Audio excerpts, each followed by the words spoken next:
সেদিন একটা video post করেছিলাম আর বলেছিলাম যে এই ভদ্র মহিলা আমাদের বাড়িতে সব কাজেই সাহায্য করে। আজ এই ভদ্র মহিলার সাথে আপনাদের পরিচয় করে দেব। এই যে, কেমন আছিস?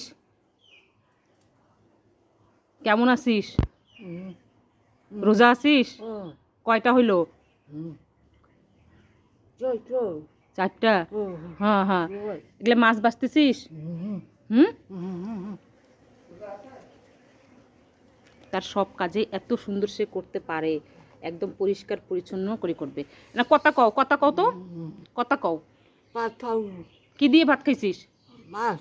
মাছ মাছ। হুম হুম। ভাজিয়ে খাইছিস? হ্যাঁ হ্যাঁ হ্যাঁ। তো সে এভাবেই আসলে কথা বলে জন্ম থেকেই, আর আমরা আবার সব তার কথা আসলে বুঝি। তো সবাই ভালো থাকবেন, সুস্থ থাকবেন। আল্লাহ হাফেজ।